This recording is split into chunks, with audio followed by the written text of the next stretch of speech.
16 Minutes of Care is a podcast based on the CARE principles, a strategic framework that reveals how brands create impact by caring and, as a result, grow their business.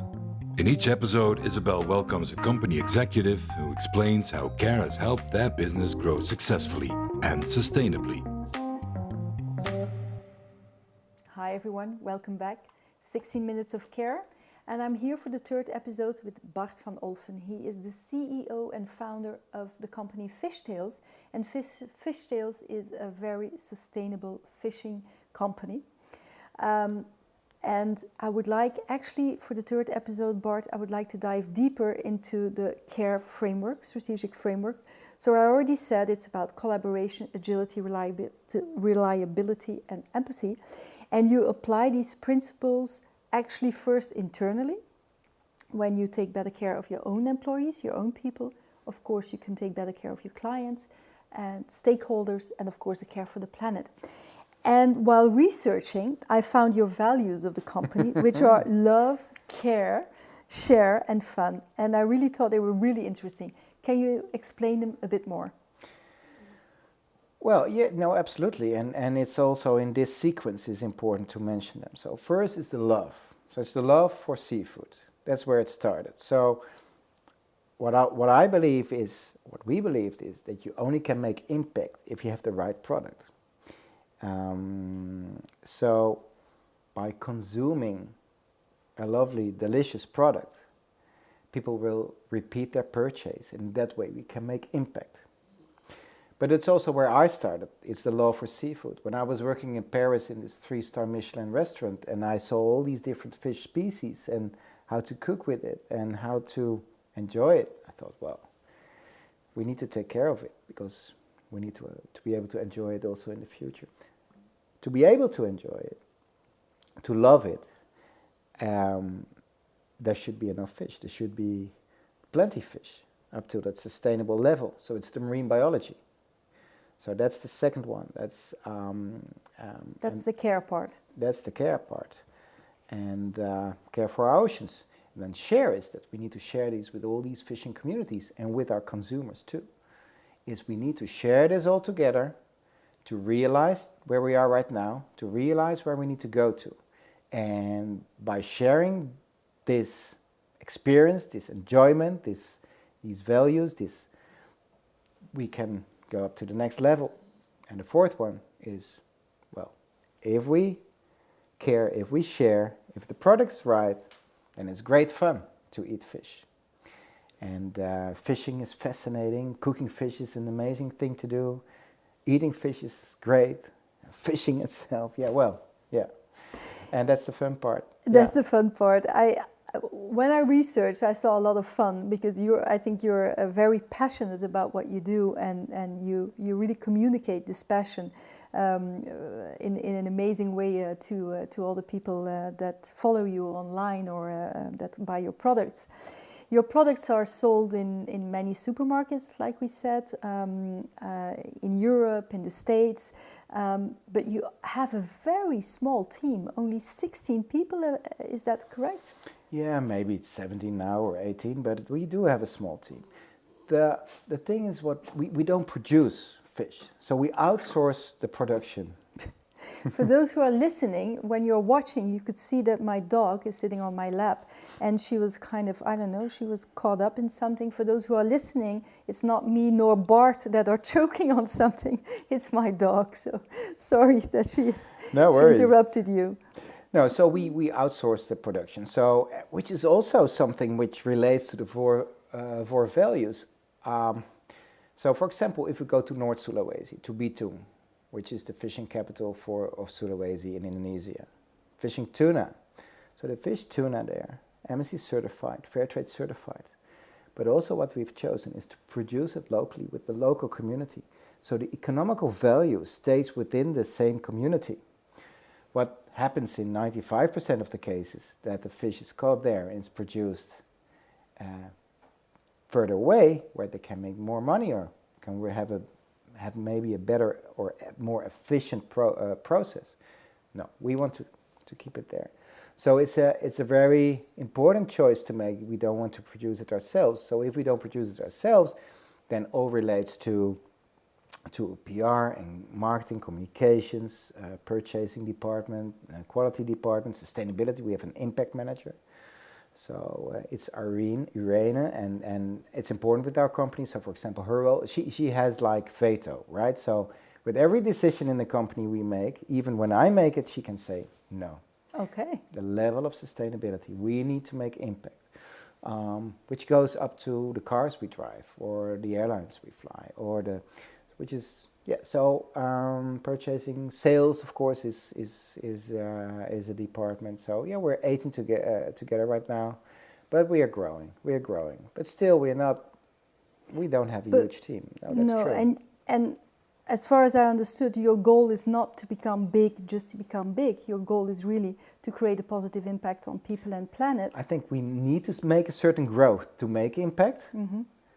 So what happens, for example, in a few countries right now, our big competitors, well, I don't see them as a competitor, the ones who are selling lots of canned tuna for a low price, well, not sure, but yeah, they got a bit scared of our brand right now. Because before, like a few years ago, we were this one or two products, not rotating quite fast.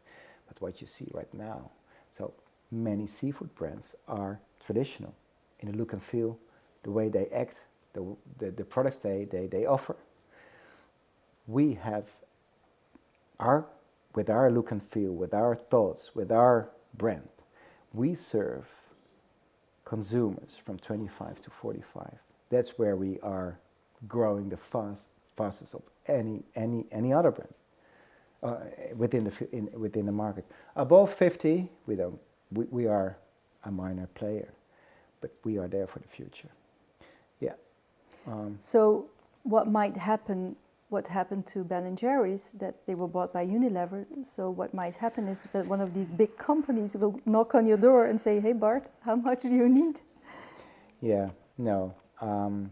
We need to make that impact. So we need to make growth.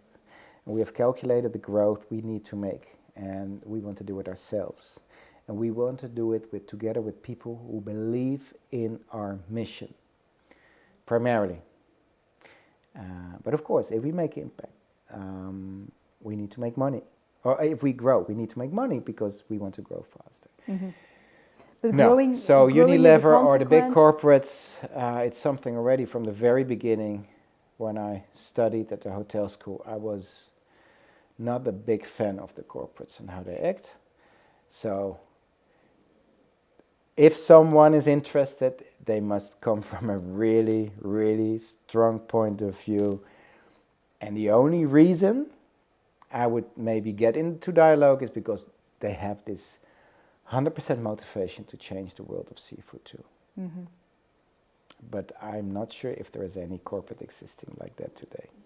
Maybe you haven't met them. Let's keep it open. You never know. Yes, you never know. We'll be there one day, maybe, yeah. But we want to keep that control. That's really important. I understand. I would like to zoom in a bit on the collaboration part, because I'm quite convinced if we want to make a positive impact on people and planet, we will all need to collaborate better. And as I said, it starts internally. You people work very well with the fisheries. But what I really find very interesting is that you have an interesting way of collaborating with consumers, with clients, because you started this crowdfunding campaign to finance a part of your growth. Yeah. And so you ask clients, customers, consumers to become shareholders. Yeah. Can you explain that a bit? It's more share funding than crowdfunding. Okay. Well, because you buy a share. You buy a share. Yes. You become co-owner of our company from the amount of €250. That's the minimum. No.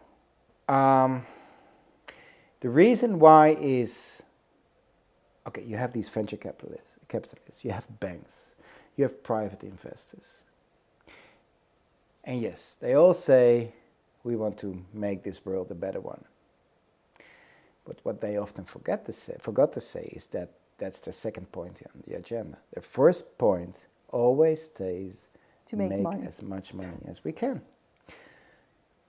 So 2 years ago, 1.5 years ago, me and my business partner, 𝗲𝗲𝗏 van Dijk, it's the same time when we were swapping from all these pieces to, or the focus to tuna. We sell the other species, but tuna is our communications. It's not what I don't want to do anymore. We need more capital, but I'm not going to do it with these guys, for 100% sure.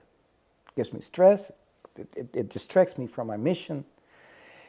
And then I thought, okay, all these people who have the same goal, there must be many of these. So then we decided to give out 10% of our share, or 10% of the 100% of our company onto a platform where people can buy these shares.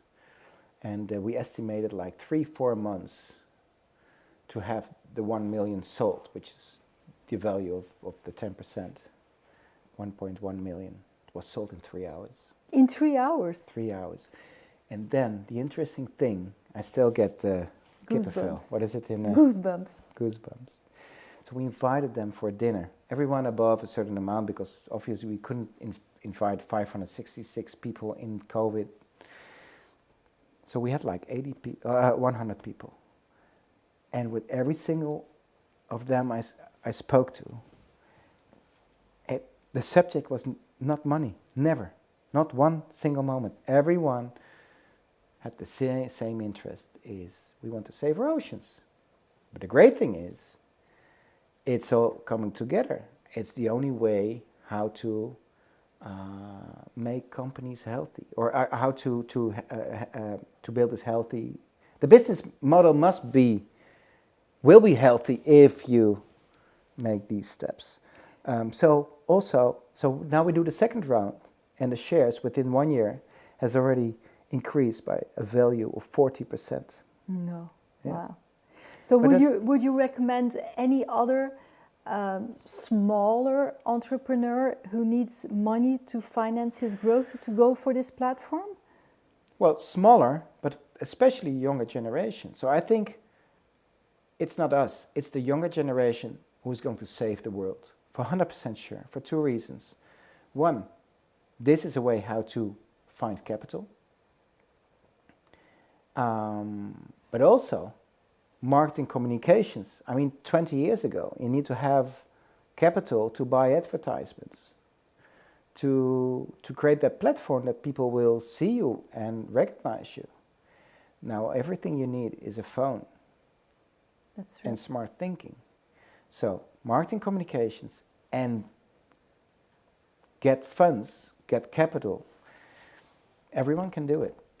And with the belief, with how this younger generation is grown up and being educated, I think, 10 more years and it's a totally different world where we live in. Mm-hmm. Thanks to them. Thanks to them. Let's go back almost 10 years ago, 2014, another amazing collaboration, not with your clients, not with other stakeholders like the fisheries, but with a very famous chef, 𝗲𝗍𝗏.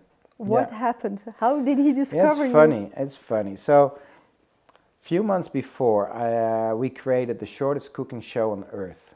So Instagram, primarily in the beginning, they only had like photography, right? You could post photos, but not videos. At a certain point, they allowed people to do a 15-second video. And then we thought, okay, let's start this 15 seconds cooking show, which we thought is impossible. But no, it's possible. So we created the shortest cooking show on earth. And within a few weeks, we gained like thousands of followers. And one of these followers was 𝗲𝗍𝗏.